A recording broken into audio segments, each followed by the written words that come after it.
Hello and welcome to part 136 of Let's Play Dangan Ronpa. When we left off, I was talking to Monokuma about Kurigiri having markings on her hand that she doesn't want anyone else to see. I'm just going to give you a quick update like I always do on my life. I applied for a few jobs recently. I've had no replies on it, but I didn't expect to anyway, so fuck them. I missed out on a determined worker. You see how determined I am to finish this game. You should see me how determined I am to get money. So that I can buy more games. But anyway, back to the point. What else have I done? There's one other thing I wanted to tell you guys. Oh yeah, I got, like, that monetization thing shit that was like, I'll put adverts in if you give us your details and your bank accounts and you might make like $5 off of this. And I'm like, one, I'm in England, dollars don't mean shit. Two, I ain't giving you my information. I mean, you saw what happened to PSN. Fuck you guys, you've got no security. YouTube is a free thing. And free, well, no, I've never had adverts on my videos. I don't want to start now. Not for $5 a fucking year. I mean, for the amount of people I have watching these, the chances that one of them will accidentally click on it is quite high, but, you know, that's like 5 cents, which equates to about 2p. And it'll cost me about 80 quid to get fucking proper HD shit, so the only reason I do it is if I could spend the money on this again, to like constantly better this, but I can't because it wouldn't be enough, so therefore it wouldn't be any point in it. You know? I'd have that money just sitting in my bank, and then I'd be like, oh, money in my bank, withdraw, not realize because it's such a small, meager amount, and then be like, oh shit, I kind of went against my rules, accidentally. So, let's continue with the game.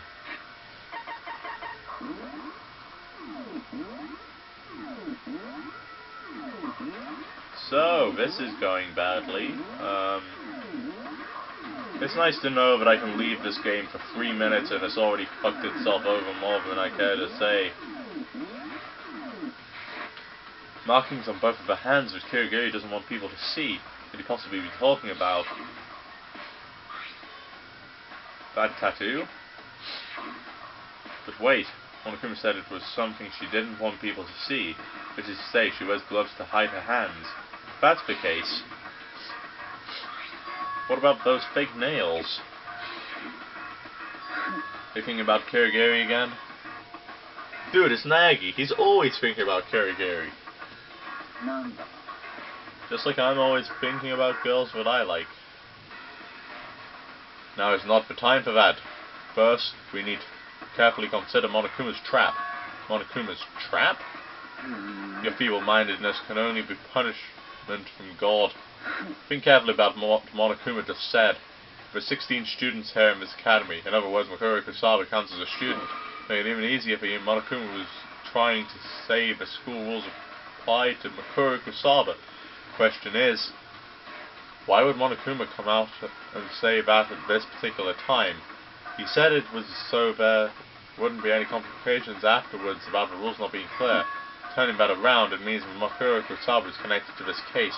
And because of that, in the interest of fairness, Monokuma revealed the existence of a 16th student in advance of the class trial. Mikuru Kusaba is involved in the case? It's possible Mikuru Kusaba is the culprit in Yuho Kurigiri's murder. What? If we assume Mikuru Kusaba is the culprit, it makes sense that a class trial will be held, because that means the murder was, without question, committed among the students. The culprit is Mikuru Kusaba? She killed Kurigiri? Of course, anyone with a working brain could figure that much out. In fact, that's what I believe to be the case when Monokuma announced the trial. But what Monokuma just said made me change my mind. Mikuru Kusaba is not the culprit. Huh? Why not? Mikuru Kusaba, the super duper high score despair, is possibly the true Puppet Master's true identity. Given that, doesn't it strike you as odd? Why would the Puppet Master go out of her way to reveal information disadvantageous to her? Haven't even mentioned it. That makes sense. On the other hand, her saying that things to intentionally make Mikuru Kusaba look suspicious means exactly the opposite, that she is not the culprit. Which is why he said it was a trap. A trap designed to make us draw an incorrect conclusion. That's one possible interpretation. The more I think about it, the more likely it seems, but then, if the 16th student Mikuru Kusaba isn't the culprit, who is?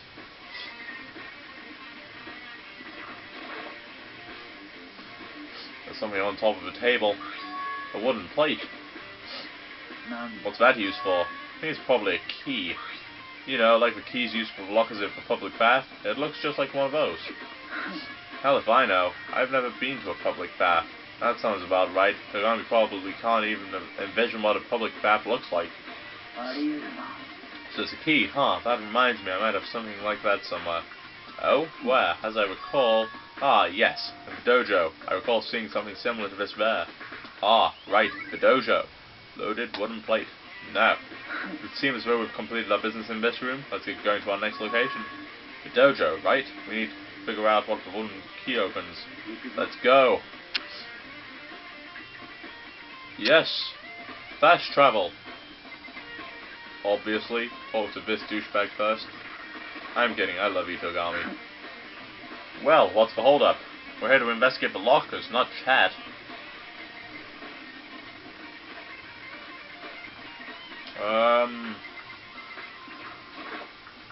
Okay.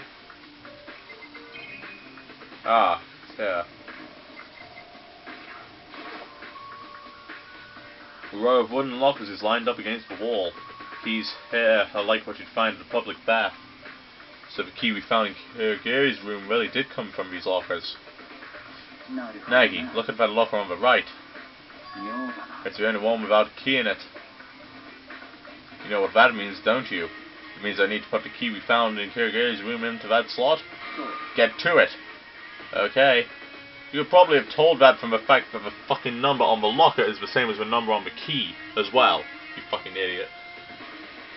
I took the wooden plate out of my pocket and inserted it into the slot on that locker. The key slid into the slot as though it were being sucked in, and then I opened the door. There are hours inside, around 10 in total maybe. They're Duralumin.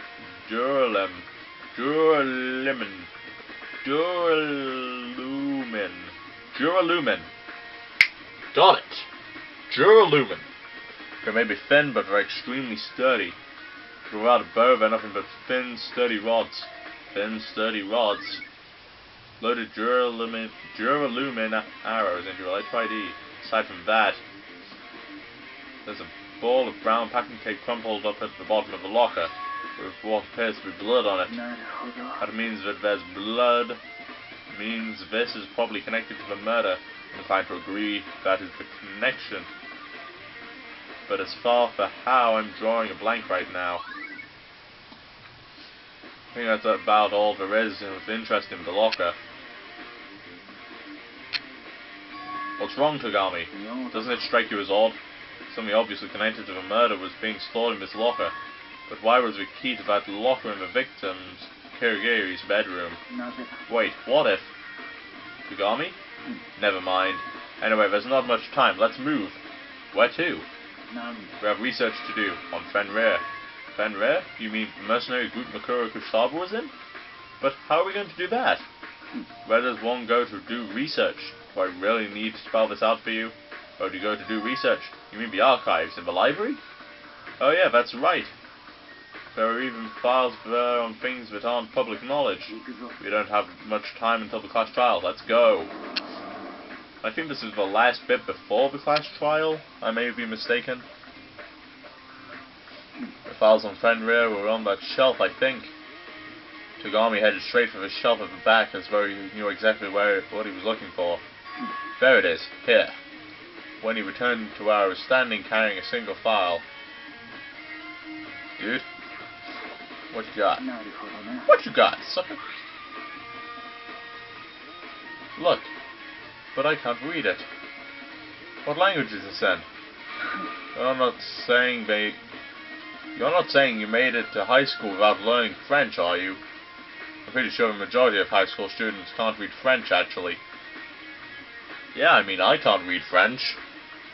But then again, I do know how to read German, so, there was a choice between the two, and apparently German was easier, which was then debated, which was like the given consent at the beginning of year 7, and then it was like what everyone believed to be false halfway through year 9. They were like, no, French is easier. So it's like, well, how the fuck do I know? You're hopeless. Fine, I'll read it for you. Just know that you'll be repaying the state 100-fold. Favor 100-fold this date. You'll be having 100 dates with Togami. 100-fold? Extortionate much? Fenrir is an organization of professional soldiers operating out of the Middle East.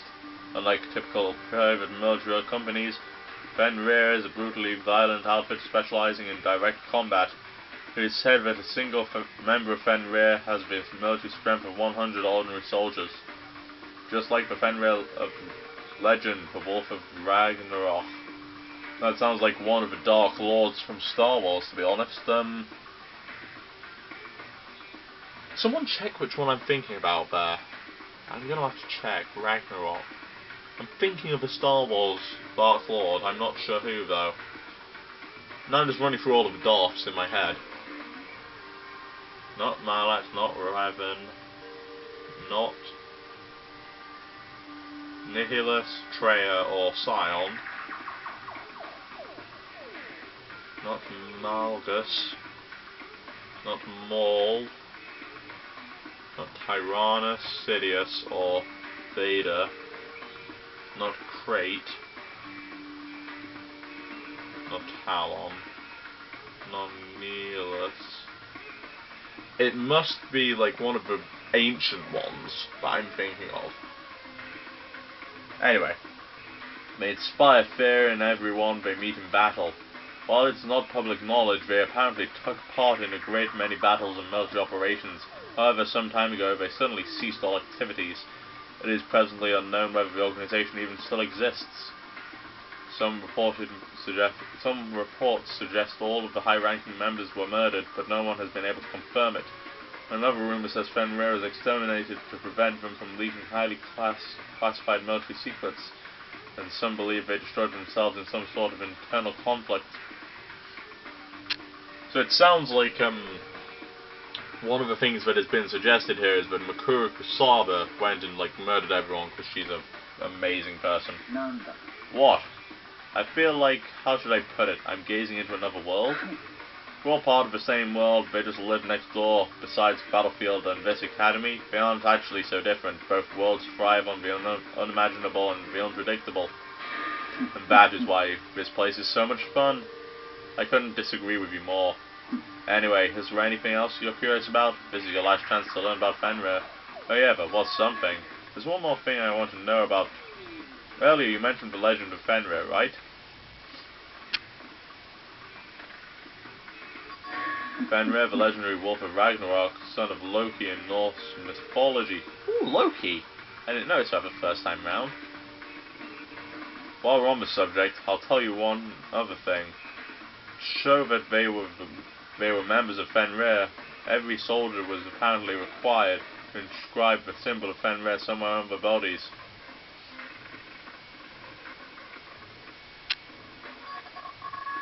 What? A symbol representing Fenrir, the wolf of Ragnarok. Wait then, could that be... And we have trialed, folks. So, as soon as I get down there, I'll be saving this and backing out. Just so that you guys have it nicely separated. Gradual as it may be, time constantly erodes away at every living thing, material, and phenomenon. Phenomenon.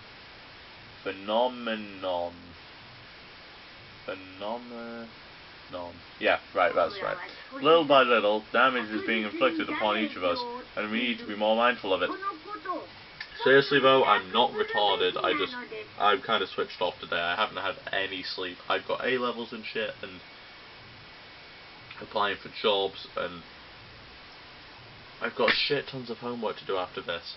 I'm not even going to finish uploading tonight. It's going to suck balls, so yeah. By the time this is up, it's going to be tomorrow. So that end, time's up. It's time for the class trial. Anyway, you guys, get your res and gear and meet at the usual place. See you in a bit. The only bit I don't repeat is ooh poo poo. It seems our time is up. Everything else we'll need to figure out during the class trial. Indeed, let's go. Let's go! Oh wow. Yo, and eggs and toads are here. And they're together, dude. And where do you guys get off to? You just all of a sudden vanished and never came back. Don't ask stupid questions, we were investigating. What else? My wife Knight was out investigating alone with the likes of Makoto Nagi. Are you jealous? I don't even want to imagine what she's fantasizing about right now. Cut the chit-chat and brace yourselves. He should be here any minute. Any minute now, he'll be here. Can't stop without realizing it, imagining what would happen after this. However,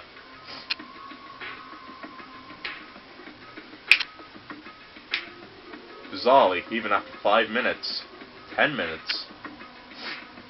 What is the meaning of this? Why hasn't Monokuma shown up yet? Maybe he broke down again.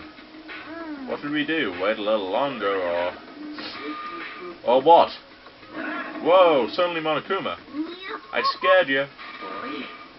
Explain yourself. Why do you get off on making me wait? Me? Making you guys wait. Don't you have it that wrong? It's you guys making me wait. Huh?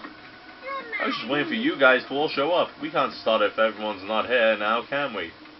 What are you talking about? We're all already here. But you're not. But it's been 10 minutes. I'm tired of waiting. I'll just say the no-show is in violation of the rules. Now that that's been settled, I just gotta prepare the punishment. You're talking about me, I'm right here. When we heard that voice, everyone turned back together. No. I'm here, aren't I? Yay! Kirigiri! Kirigiri, you're alive? No, that's a ghost, dude. You just stand in the corner over there. Yeah, yes, every class trial. One wants to spoil all the fun before we even started. No. Is there no penalty for being late? No. I'm here, aren't I? The rules don't say anything about tardiness. Isn't that right? You're just a coward, Kirigiri. You're nothing but a coward. Indeed, there is no penalty for being late, but I'm sure you'll regret it later. I'll make you regret it. Anyways, you guys get your asses on the elevator. I'll run on ahead. The moment Monokuma disappeared, we all surrounded Kirigiri. Kirigiri? You're not dead. Of course not. Hooray! I'm so glad you're alive. But being alive isn't necessarily a good thing for us. Huh? He's right, dude. That's a ghost. I said stand in the corner, you. Let's get moving. We can continue this conversation during the class trial. Not even looking over at Kirigiri. Tagami boarded the elevator. Wait for me, my wife Knight. Yeah, we better hurry, or Monokuma might start dishing out punishments for real this time. We can't be happy after we've made it past this class trial. And so, one by one, the rest of the crew got onto the elevator. But for me, there was one thing I absolutely had to ask Kirigiri before the class trial. Kirigiri, before the trial, there's one thing I'd like you to tell me. Where have you been? You used that key and snuck in somewhere, didn't you? The second floor of the dormitory. I was doing some investigating there. The second floor of the dormitory? There were no security cameras or TVs there, so I was able to get by without Monokuma noticing. But because of that, I also wasn't able to hear Monokuma's announcements. I had absolutely no idea that a corpse had been found here. When did you find out?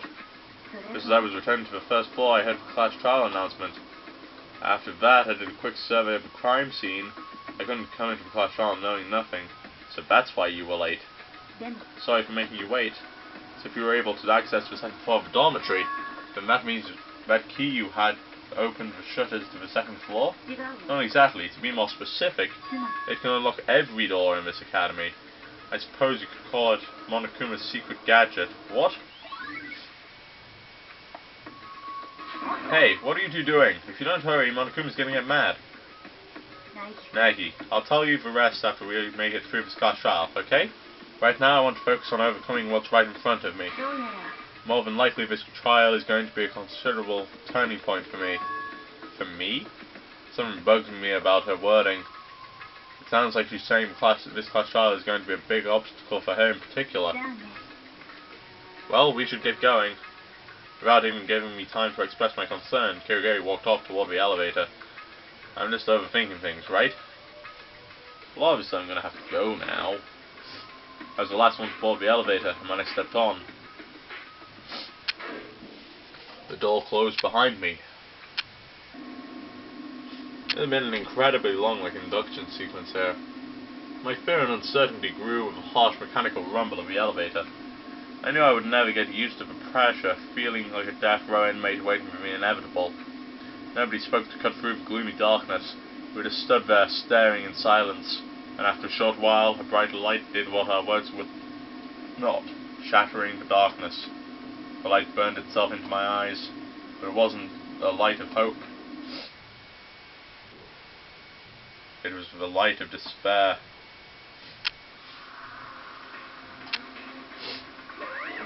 Ah, I've been waiting for this moment. It's been so long since we've all been together like this. We don't need any silly jokes or long drawn-out introductions anymore. Let's get this party started. And so, for the fifth time, the curtain rose on. A trial for life and a judgment of death. Deception in life and treachery in death. Betrayal for life and betrayal for death. The riddles of life and the mysteries of death. Justification for life and rationalization for death. Faith in life and trust in death. The class trial to live or the class trial to die. Save data. Or now loading. Have you got your facts straight? Well, of course I do, but before then I've got to take a break. Because, let's face it, this has gone on for long enough. To see the class trial, click on the top right. To see what happened before this episode, click on the top left. Until next time, folks, when we'll find out whether we live or whether we die. See ya.